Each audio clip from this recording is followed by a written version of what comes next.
All right, it's a little windy today, so I'm going to have to keep my back pointed downwind so the mic doesn't pick it up.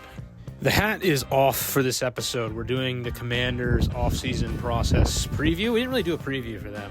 We haven't really done any Commanders-centric stuff, and I really want to because that's my football team. And I have a feeling a lot of people that follow me on Twitter are also in the Commanders sphere, so I feel this will be relevant to your wants and needs. And we've learned a lot over the past couple of years about what they will do. I don't think it's talked about. You see a lot of stuff on Twitter that's just plain wrong. People, I don't want to say don't know what they're talking about, but a lot of people have kind of narratives they want to fulfill. And so I'm going to try and do my best to kind of sort through that and explain to you what is going to happen this offseason and the strategy that Adam Peters approaches with. Because it's something that we can study over time and really we can nail it down, that there is a strategy here and we know what they're doing. By the way, this is the one episode this week. It'll be out on Thursday, I believe. Been traveling a little bit, so needed to limit it, and we will get a news roundup at the end of this, probably tomorrow. Those birds are loud. So the first big news of the week is that John Allen is on the trade block. Not surprising. They were going to move off of one of those defensive tackle contracts. The real issue is that when you're paying about $37 million, it might be more, might be a little less, for two players of that caliber, and you can't stop the run, you kind of need to move off of one, especially when you draft Johnny Newton with the 35th pick, almost a first-round pick in the draft before. By the way, side note, I hate when people say, almost first, almost second. It's a first-round pick and a second-round pick. It's how we draw the line. So it was a second-round pick with Johnny Newton. It was an early second-round pick, a premium pick, whether a late second or an early second. Let's be completely honest. And I thought there were some really nice signs from him. He had an injury, didn't have much of an offseason, had to step in for an injured John Allen immediately, showed some pass rush juice, showed some effort that maybe in the past you hadn't really seen out of defensive players on Washington. It's kind of a thing they really emphasized this year, was running to the ball and tackling and finishing plays. They did a good job with that after the first couple weeks. And, he was more inconsistent in the run game. He needs to add some weight. Again, when you're dealing with an injury, you're not going to be focused on gaining muscle mass in the weight room as much as you would be if you were healthy. So I think the offseason of Johnny Newton just prepping fully to become the player he needs to in the NFL will really help him. And I do think he can be a John Allen level player still in this league. I had him as a top 10 prospect last year. I believe he was number 10 exactly for me. I think that at the time the pick was great value. And the reason you make that pick is to give yourself an opportunity to flip a John Allen for a player at this point.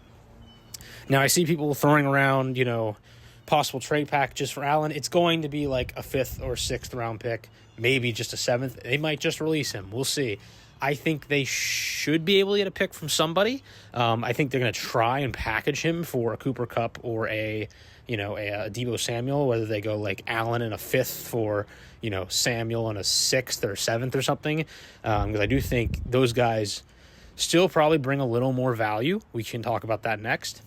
Specifically, the Kupp-Deebo conversation is interesting for this team because injuries are a concern. I know a lot of people have that concern, but I would like to point out this year, almost all of their number 2 guys had injuries at a certain point. Even Ertz, who at times is their number 2 receiving target, had his share of injuries. Also Eckler, who was a big pass-catching back for them. And between Eckler and Ertz and Zacchaeus and Noah Brown and De'Ami Brown, they built a weapons core that worked for them besides McLaurin.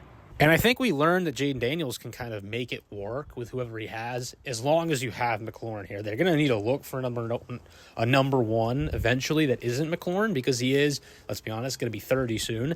Although I don't think he's slowing down anytime soon. He had his best season of his career, in my opinion, this past season. And I think you're going to get another 3 or 4 good years out of him, which is a long time. You're going to be looking at your next Jaden part of his career at that point, where you're probably talking about, paying the guy a lot of money. So it's not an immediate worry, although you will be looking at receiver options in the draft. The thing about a Kupp or a Deebo, who also come in with injury concerns, as would re-signing some of these other players they had last year, is that the ceiling is higher. If they stay healthy and they play well in your scheme, the upside of a Deebo or a Kupp is expanded, whereas I think their floor is still kind of around the guys you had last year, and with a Jaden Daniels, he'll make them good enough. So it's a bit of a swing for upside. And I think, buying low on those guys while their contracts are expiring is not a bad option for them. And I would expect that they're trying what they can to do that at this point. And that brings me to kind of the free agency offseason trade strategy that this team always approaches. When it comes to what they're doing right now, we've seen the Bills employ this. We saw the Ravens employ this when they reset after the Flacco era. We saw, at times the Browns did this, although they've kind of fallen away from being a good organization with the things they've done. The Eagles have done this. When you need to rebuild your roster, and this roster is not quite there yet, you need to buy low, find cheap contracts for guys that are worth more valuable than what you're paying them. You can have larger contracts, but you want them to be expiring, which is where a guy like a Debo or a Cup can come in if they're playing well for you, because you don't want to be locked into a bad contract at this point while you're still trying to figure out who your good players are. You're going to keep your higher up picks. That's something they're going to do. I really don't think they're going to trade for Myles Garrett, because I think Adam Peters wants to take a guy at 29 who can be a part of their core going forward, have a cheap, young, developmental player as they build a culture. Remember, this roster was old last year. They need to get younger, specifically in the trenches where they had issues. And I think, they will deal mid-round picks. I think that's something that they're willing to do. Mid-round picks are valuable in the league today. You can really refresh a roster with them. We saw what the Rams have done recently with their entire defense, just using mostly third through fifth round picks. They've built that entire defense and made it solid. You can get good players if you're scouting department knows what it's doing in those rounds. They're not perfect, but about 1 in 4 of those picks might get you a starter if you know what you're doing, which is solid. That's why you rarely see teams dealing anything, higher than a fifth rounder. It's usually sixth and seventh, because that's when you start to see a dip in the talent and you're starting to just take bets on guys with traits or weird backgrounds or, just trying to find something. Up until around pick, 160, a lot of these players are pretty good and will have a role in the league, whether it be, as a starter, as your edge or quarterback, or as a special teamer who gives you some snaps at linebacker and, goal line situations. All of these pieces are important, and you find those in the top 150 picks of the draft, really. 160, I should say. And they know this, and that's going to be their continued approach. The other thing that comes kind of from the 49ers, Broncos, Patriots approach that they're employing right now, and they will continue to employ until they get it right, is they like to build from the middle out. And a lot of people you will hear in TV media go, oh, that means trenches first. Not necessarily. It's really more... They're going to take those interior defensive linemen and offensive linemen until they get it right. It also means quarterback. It means tight end. It means safety. It means linebacker. And eventually it means edge, tackle, running back, tight end. I might have mentioned that already. And then you kind of go receiver and corner last. Now, I think receiver and corner are very important positions. I think they're premier positions. They should be paid a lot of money, and they're very important, and you need them. And they're hard to find to some extent as well. The difference is if you get the quarterback position right, you can elevate your receivers. And also, if you have a good pass rush, you can win games defensively in ways you can't just with a good secondary, although I do think it is harder to build a secondary in today's league, which is why I think some of the teams that really are at the top are the ones that separate themselves with the talent they have in the secondary. We've seen the Eagles literally live and die by this sword, where they've had a good pass rush for about a decade. When they've had corners, they've won the Super Bowl. When they haven't, they haven't. And it really has made the difference for them between like the number one defense in the league and very low on that totem pole. Now, there are some years where the Eagles have been top 8 defenses with just their front 7. You can do that. It's just you're expecting a lot from that unit, and that unit had produced for them at times. Washington kind of got stuck in a situation this year where they were hoping their front 7 produced on its own. Early on it did. It stopped. Then they were hoping the secondary would produce on its own. That didn't really happen. I thought they played better than people thought statistically because they weren't really getting any pressure or stopping the run at all, which we'll get to in a second. But to me, from a cost-effectiveness measurement, this is going to sound crazy. The Frankie Louvu signing was the best move of the offseason. You're not going to hear many people say that. The reason I bring that up is because it's a new front office identifying a very good player. In my opinion, a top 8 linebacker already when he was at Carolina. I might have even said top 5 on Twitter at some point. I'd have to find it. I really liked Frankie Louvu, and I think if you were tied into the scouting analytics community and anybody who knows what's going on, they knew he was a good player. He just played on a bad defense in Carolina. And because not a lot of people knew about him, even in the league, You got him cheap on a long-term deal, and you've got him locked in now for a couple more years, $16 million. Eventually, you might have to pay him more, but that's a really good player. He's a Pro Bowl level, second-team All-Pro type player that you got on your defense, and was the only reason your defense didn't fall flat this year, really, is because you had him and Bobby Wagner. But again, Frankie Louvu is a middle piece. They really care about the importance of building from the middle out.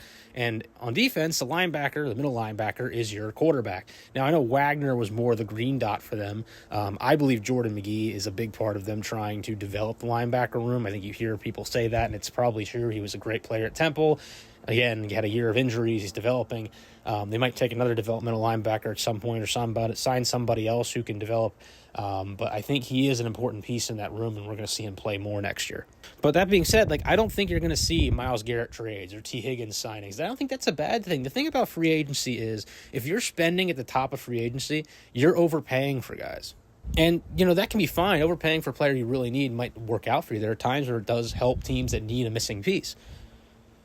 But the problem is when guys get onto the market, it drives up their price. And, that's just simple economics. You have more people bidding for the player, the price goes up.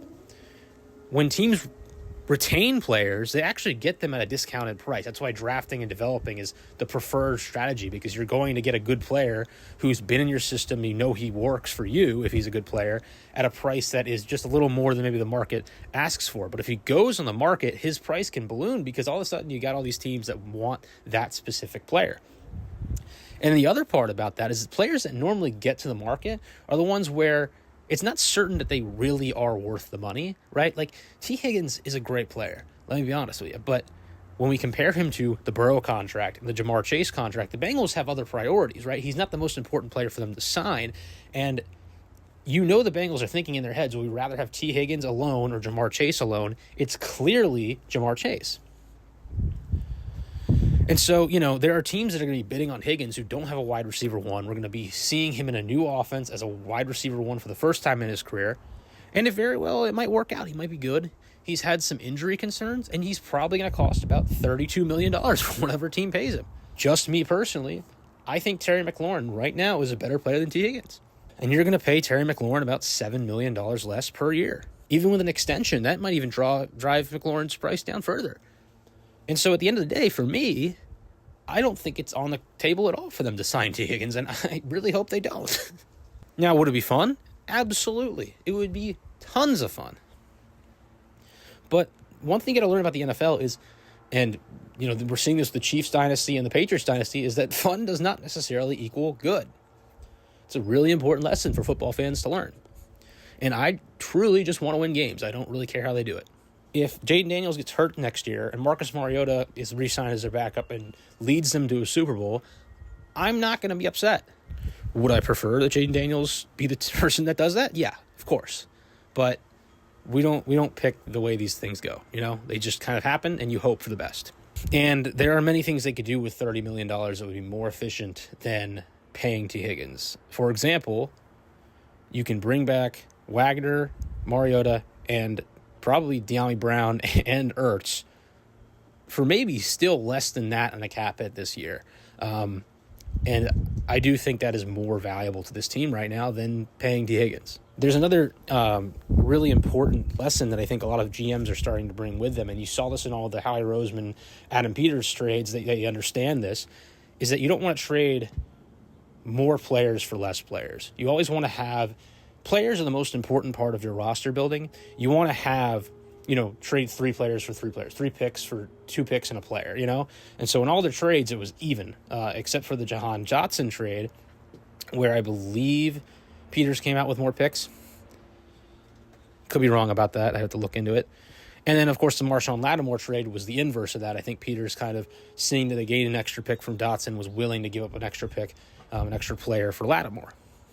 But at the end of the day, they still have 7 draft picks and a bunch of cap space, and they'll be able to bring in a number of players this offseason because of it. You don't want to be in a situation where your roster can't be flexible. And right now, this team needs players. They have a bunch of free agents. They're still missing a bunch of positions. Just off the top of my head, they need a young developing linebacker. We think it's McGee. We don't know. They need a starter next to Louvu. Safety will have to be replaced. Chin's a free agent. They need a corner opposite of Lattimore, so they can put Sanders still in the slot. Or maybe it's Lattimore in the slot. I don't know. They need a starting edge rusher, probably a designated pass rusher to replace Dante Fowler. Probably need a run-stuffing defensive tackle after you have Newton and Payne starting. You need a guard now that Sam Cosmi's hurt. You might need a right tackle if you get rid of Wiley this offseason. If Brandon Coleman slots in the guard, you're going to need another tackle there. And you need a swing tackle to replace Cornelius Lucas. You need a tight end, whether you get Ertz back or not. You need a backup quarterback. You probably want to add another running back to the room. And you need a bunch of receivers. A lot of needs, right? And the only way to do that is to be diligent about your process. Ladies and gentlemen, the trash truck. Thank your garbage people. They do a great job.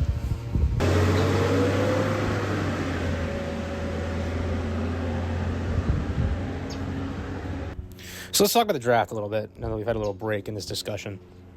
I think it's very clear what the type is for Washington. They drafted high athletes, right? There's a Kenley Platt relative athletic score, whatever. Look, follow him on Twitter. He has all this stuff going on this combine season. It's going to be important this week. You're going to see a bunch of his posts, and you're going to know who the good athletes are. The only bad athlete, the only non-90th percentile plus athlete they drafted was like an 85th percentile athlete, and Mike Sainer still. And it's because he's small. Like, that's literally it. But I think, intangibly, he had this kind of, he's going to be a captain type energy that probably made up for it in their minds. He was just such a intangibly great player. He's the type of player that, when I was working in FCS football, those coaches knew he was a great kid. And, they knew one person who kind of worked with him at one point. Not a single person I talked to was like, that Mike Sainristil pick is a good pick. They're all like, this is an amazing pick. He's going to be a great player for you in your locker room. And I believed it at the time and still do. I think it's a great pick. We can get into the whole DeJean thing. I think for Washington right now, Sainristil is a very important piece to their roster development. They really like the short shuttle. The 49ers like that too. I believe Ryan Fowler compiled data on that. I might have to go find that and put it on the screen too. But, a lot of the guys they drafted last year are really good short shuttles, some of the better short shuttles in the draft, about 4 or 5 of them. So we'll keep an eye on that as well. And we can kind of get an idea of who they're looking for. Another thing is length. They love length, especially on defense. And I think, I saw, I don't know who it was, maybe Bucky Brooks. Maybe Bucky Brooks, I don't know. Name on the screen. Someone mocked them Jihad Campbell. They're not going to draft a 6'2", 245-pound linebacker. I really highly doubt that. Unless his arm length is much greater than I think it is, which I don't think it is on tape. But we'll see, I guess. I could be wrong at the end of this week. Especially when I think they like their linebacker room and they're trying to bring back Wagner. I have a hard time seeing that being the move. Now, if he tests 100th percentile, that might throw that out the window. And again, he's not a guy whose tape I studied, so maybe he fits into what they're trying to do a little better than I thought. Maybe he's like a good Wagner replacement and they don't re-sign Wagner. He goes to the Raiders and they decide Jihad Campbell's their guy.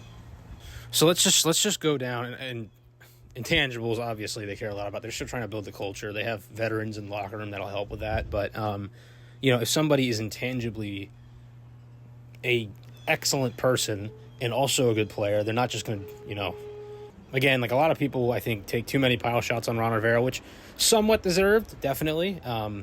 But they tended to draft players more for intangibles than their skill sets. And I think that was not great.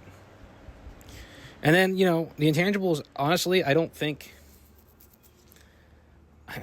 they show up as much when you can't play. I think you have to have some confidence in your ability for it to really matter in a locker room.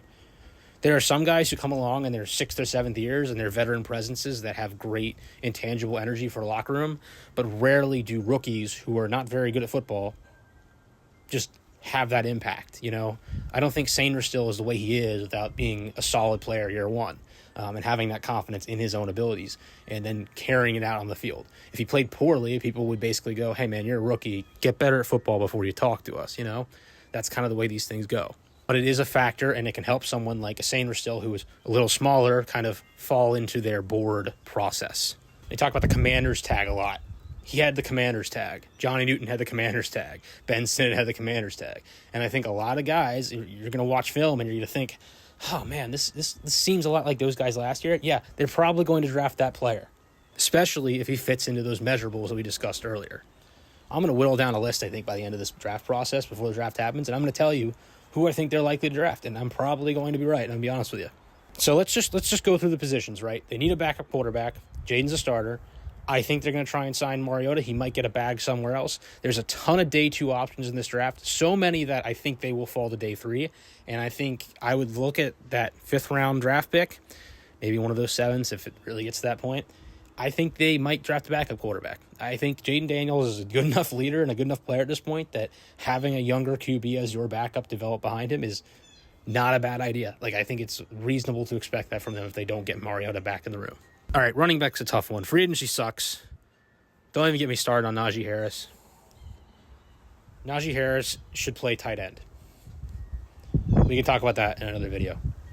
That is a take. Yes, Najee Harris is and always has been a tight end playing running back. Or a point guard. I don't know. I don't think he's going to the NBA anytime soon, though.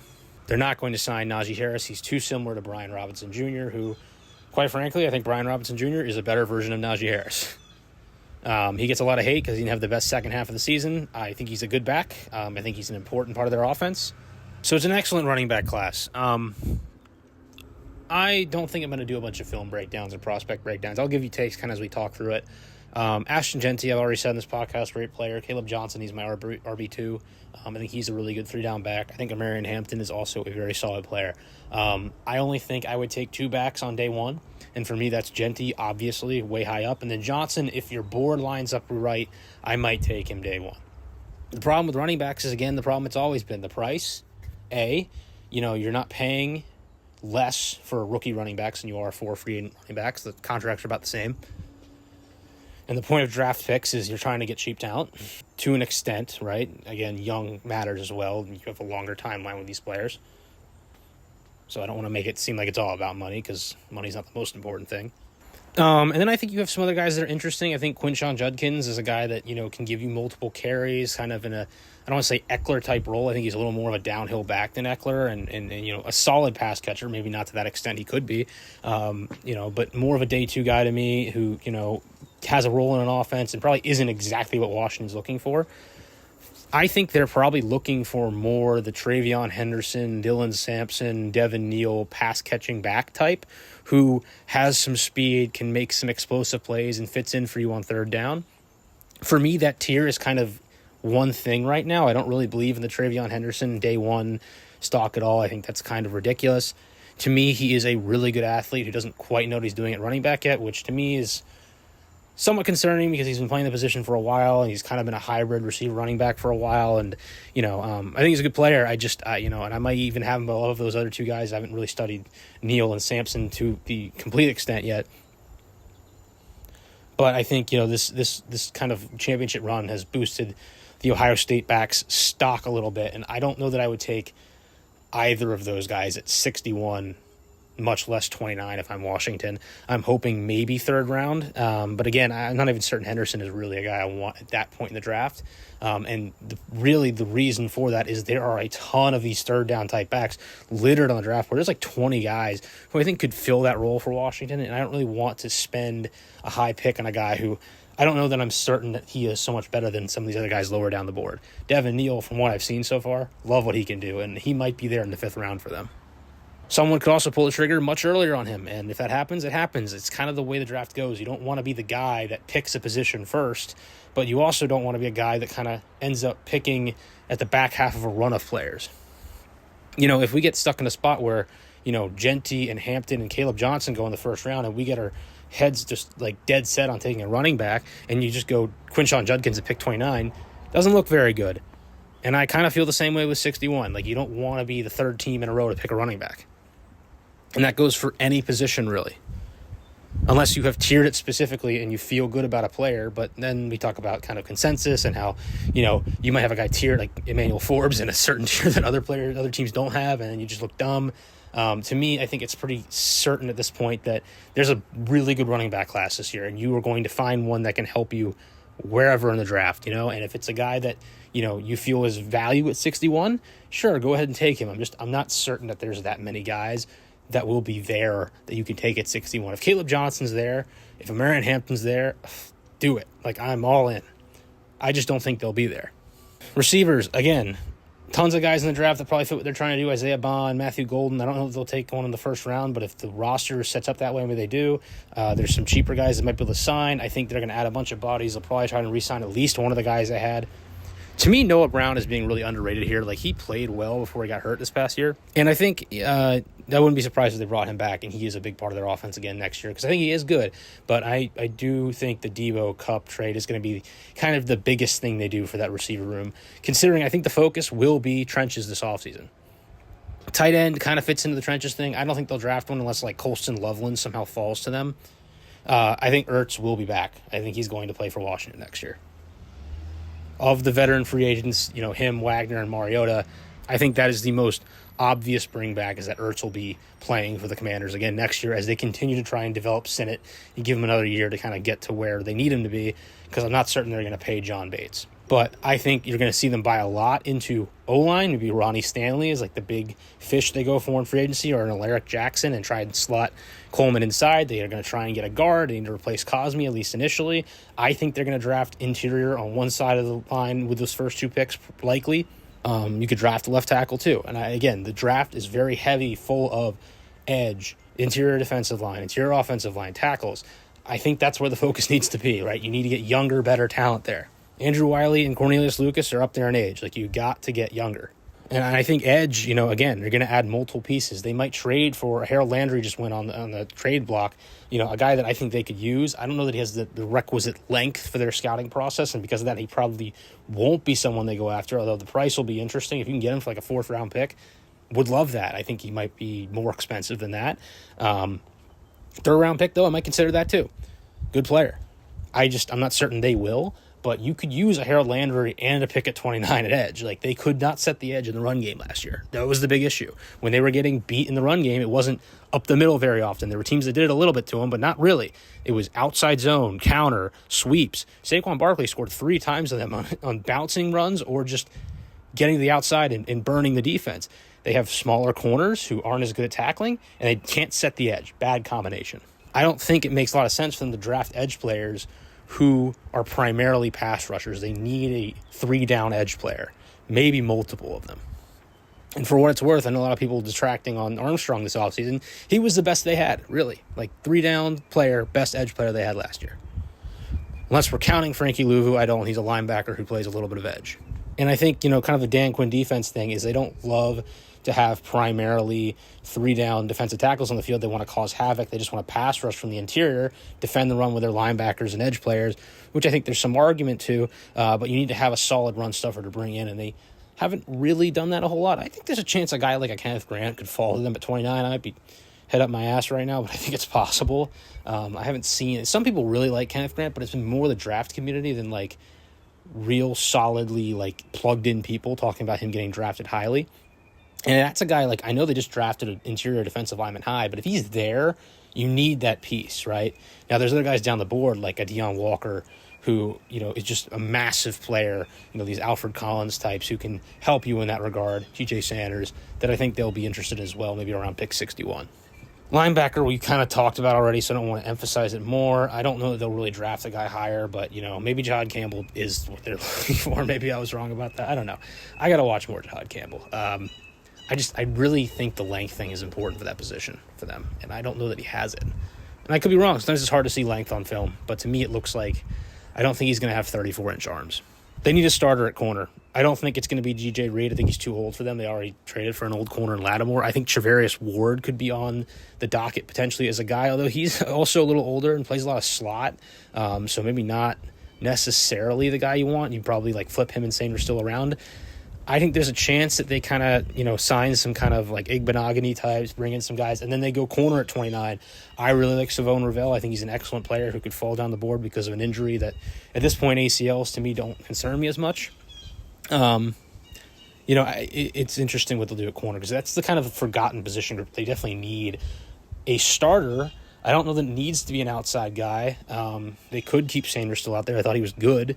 But they need younger talent there too. And, there are a lot of guys that kind of fit what they're looking for at corner, which has always been tall, long, rangy almost like strong safety type players with a thinner, frames who can just run.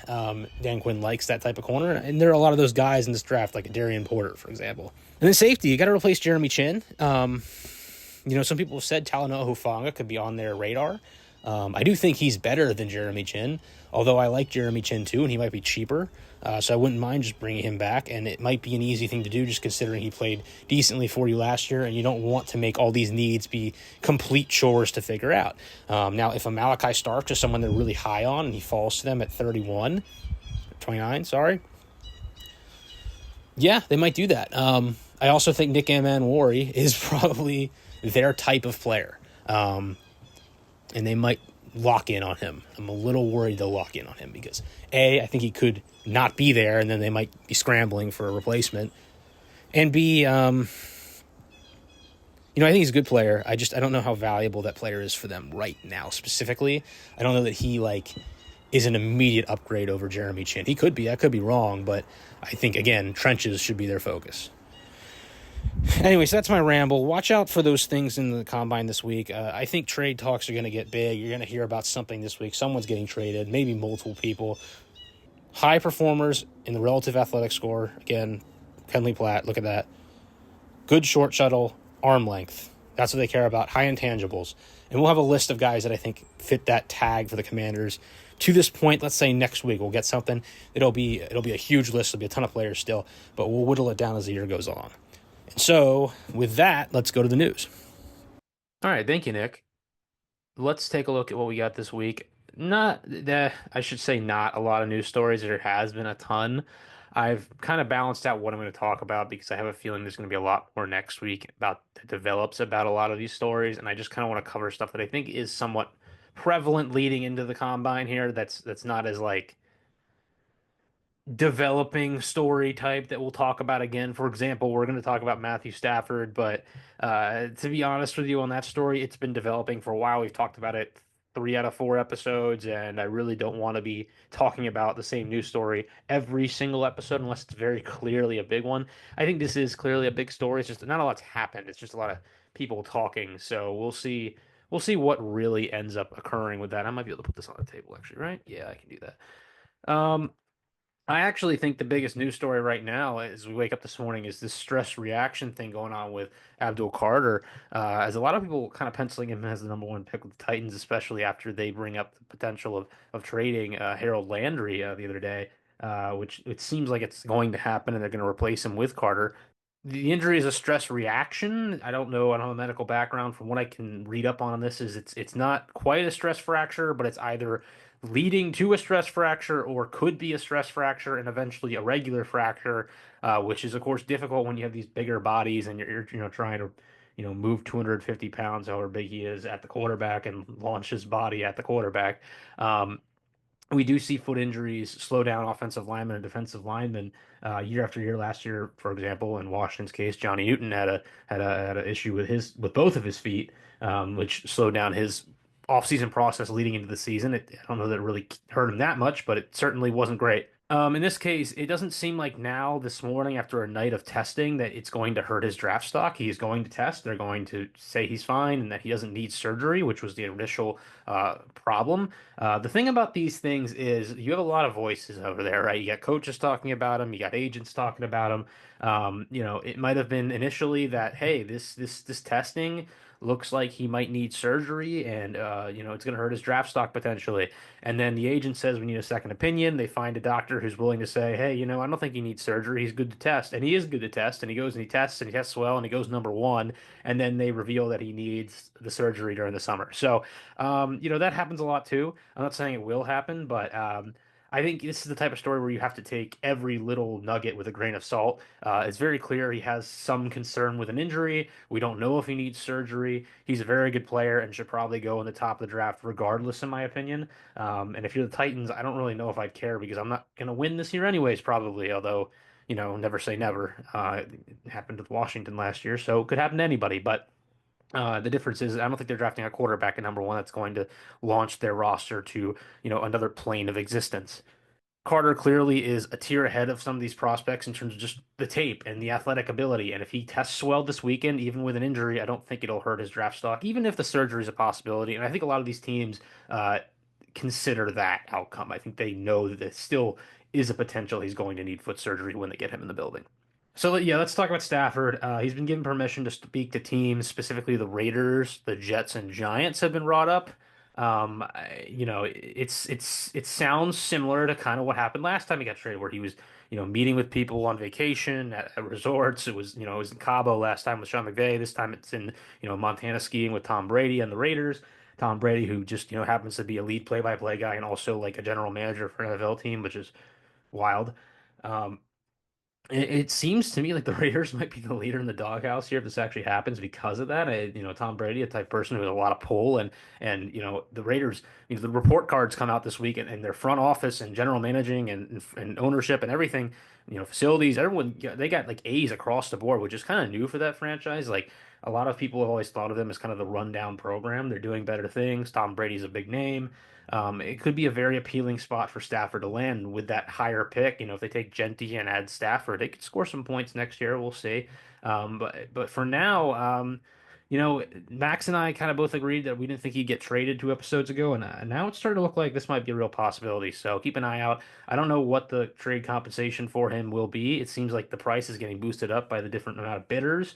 I don't think he goes for a top 10 pick, but I've seen crazy things happen. So, if the Rams were to end up trading him to like the Raiders, for example, I don't think he goes for a pick that high, but the Raiders at the sixth pick, you could see something where they deal the sixth pick to the Rams and the Rams, give them Stafford and the 26th pick. And that way the Raiders still have 26 and 37, and they have Stafford, but the Rams have six. I think his value is still somewhere in that day two range, but you could see pick swaps with the first and second or second and third getting flipped to create something maybe a little greater than that or around the same or a little less. I don't really know how these teams think. Not everyone has the same trade boards, right?